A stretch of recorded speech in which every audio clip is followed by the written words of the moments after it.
Hello boys and girls, I'm back again to read some more stories, and I hope you're enjoying listening to them as much as I'm enjoying reading them.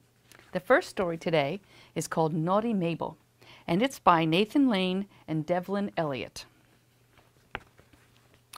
Hello darlings, allow me to introduce myself. I'm Mabel, Mabel of the Hamptons, and this is my humble abode. Not so humble, huh? I know a lady isn't supposed to reveal her age, and we're only on the 3rd page, but I feel like I know you already. I'm 5. I know I don't look like it. Besides, 5 is the new 3. Anyway, as you can see, life is good, real good, like a sundae with bacon on top. Or caviar, ooh, or peanut butter. But I digress. Back to me. My parents are very sweet, for humans, and take very good care of me. They have many little pet names for me. Sweetie, Precious, Snooky-Yookums, but mostly they call me Naughty. Oh my goodness. The sign says, I eat underwear. Oh my gosh, it looks like she's taking the turkey away from the table. At first I didn't even know what the word meant. Honestly, would I lie to you? But when I looked it up, I was flabbergasted. I'm not naughty. I am very naughty. Oh my gosh. Painting a dog's mouth on the picture. My parents say I'm a Frenchie, which I find odd as I don't speak French. I have zero interest in snails, and I look absurd in a beret. The hat. Now don't get me wrong. I wouldn't want you to think I'm, how you say, pampered. I have my jobs to do. I just like to keep things interesting. He's supposed to bring in the newspaper, isn't she? But look at that, torn apart. Most of my week is taken up with napping and chewing my foot. Don't knock it till you've tried it. But I loved weekends best because that's when we have quality family fun time. And if there's anything that spells quality family fun time, it's miniature golf. Of course, I play by my own rules. I'm a maverick. What can I say? Look at him, she's running all around the place. But this particular weekend, I smelled something fishy. And not just because they had sushi for lunch. No, on Saturday, instead of quality family time, it was suddenly bath time. Maybe it's the French in me, but I do not like to bathe. Not one bit. Seriously, people, what's the obsession with soap and water? Once every three weeks is perfectly fine. I discussed this new wrinkle in my routine with my feline friends next door, Smarty Cat and Scaredy Cat. We all decided that there could be only one reason for my special bath. My parents were throwing a party. Smarty Cat and Scaredy Cat were jealous because the humans in my life throw fabulous parties, while their human is a nice old lady who falls asleep watching late-night infomercials. They said I'm lucky as well as naughty, a frightening combination. Unlucky is more like it because that night I was sent to bed early, alone, bathed, party-less. This injustice called for a response because I love to party. My game plan was to try to blend in, hoping they wouldn't notice. But they noticed. So did everyone else. You've never seen so many cameras, phones flashing. Very, very red carpet. I was told parties aren't for naughty little girls. What is a party without naughty little girls? I'm a free spirit, and I could not let my parents hold me back. Drastic times call for drastic measures. I'm really quite fast, so it was almost impossible for them to catch me. Almost. Do you know the name of a good lawyer? Oh, if my parents only spoke my language, I would have explained to them that sometimes naughty little girls just aren't ready for bed yet. And that by the looks of things, this naughty little girl had actually livened up the evening and turned a so-so party into a rousing success. You're welcome, I said. But instead, my stomach started growling and rumbling and foofed.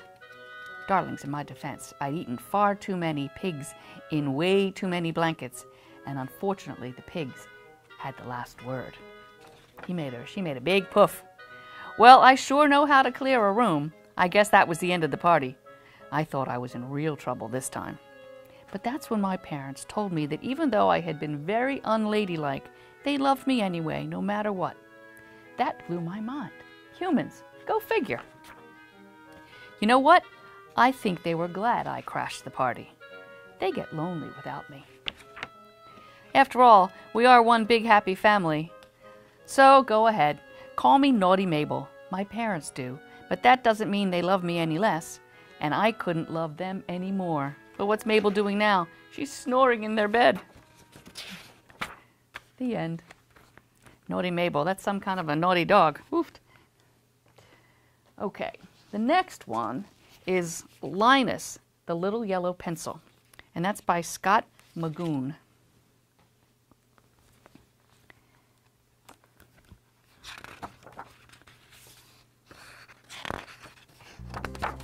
Enter our family art show. The family art show was coming up, and only the art with the most heart would win the grand prize. This is Linus, the Little Yellow Pencil. It was his first time entering the contest. And this is Ernie, Linus's eraser. He was pretty hard on Linus. We are not going to win with this drawing, he thought. It's a Tyrannosaurus Rex. Get it? So playing a guitar. What if everyone laughs at us when they see these dreadful drawings? That thought made his face turn even redder with embarrassment. Then embarrassment turned to anger. You call that a straight line? It's too curvy. And rub-a-dub-a-dub-rub went Ernie, and Linus's line was gone. Linus drew more, but Ernie flipped. You can't even make a stick figure?